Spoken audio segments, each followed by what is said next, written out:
One proposal that could change the fate of a kingdom. Altaron did not move like clouds. It did not drift. It did not pass. It chose to remain. Vast, silent, deliberate, it hovered above Elioren as something that did not belong to the sky, and yet refused to leave it. At first, they thought it was illusion. From the towers, from the streets, from the distant fields, men and women looked upward and tried to understand what they were seeing. But illusions do not ring bells, and soon the bells began to sound. Not for war, not for fire, but for something far more dangerous. Uncertainty. Work stopped, voices rose, prayers were spoken, not out of devotion, but out of fear. Some said the heavens had lowered, others said judgment had come. And among the oldest, there were those who said nothing at all, because they remembered enough to be afraid without speaking it. From the highest balcony of the keep, Ilan watched as his kingdom changed in a matter of moments, not by invasion, not by force, but by presence alone. Altaron did not threaten, it existed, and that was enough. Reports came quickly.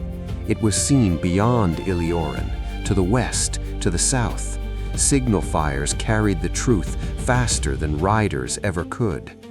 This was no longer a mystery, it was a message, and the world had received it. In Thornwold, they answered with steel. Horns were sounded, war bands gathered, not in fear, but in readiness, because when the sky changes, something beneath it must be blamed. And the name spoken most often was Elioren. In Vhar-Seluun, the response was different, slower, calculated. Fleets assembled, messengers rode inland, not to attack, but to prepare, because even patience has a direction.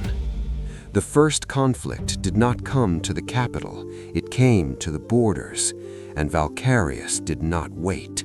He rode before dawn, leading the royal host with the certainty of a man who understood one thing above all others. If war is coming, you meet it standing. At the western marches, he stopped Thornwold, not with words, but with presence.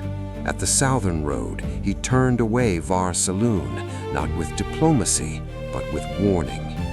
No blood was spilled, but that did not mean peace. By nightfall, armies waited just beyond sight, watching, measuring, waiting for weakness. When Valkyrius returned, Altaron still hung above them, unmoved, unshaken, watching. "You bought us time," Ilan said. Valkyrius did not agree. Time is never bought, only stolen. And then, for the first time, he hesitated. His eyes lifted to the sky. "The sky," he said, "is the enemy that makes all others bold." And he was right, because Altaron did not need to attack.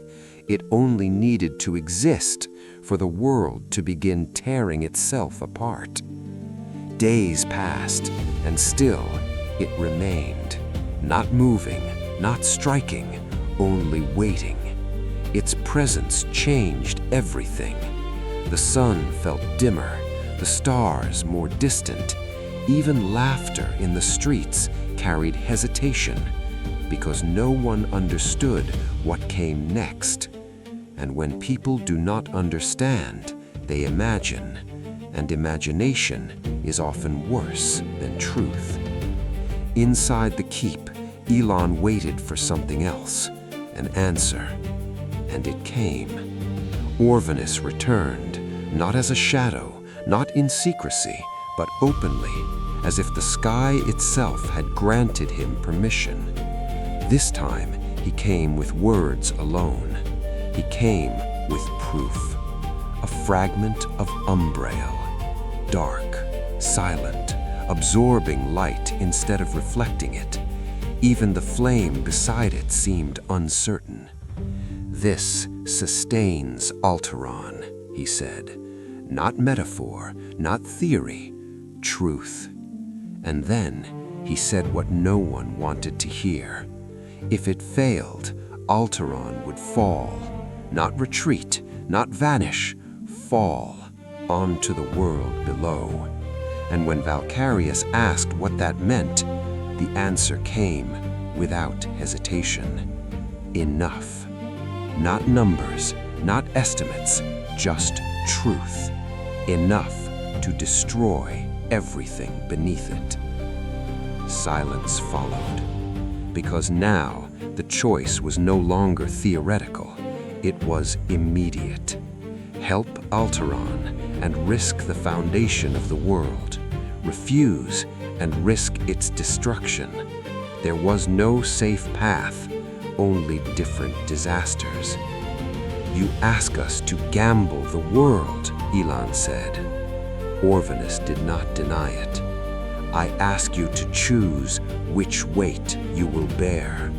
And above them, the sky remained heavy, waiting, because Altaron was not just a city in the sky, it was a warning.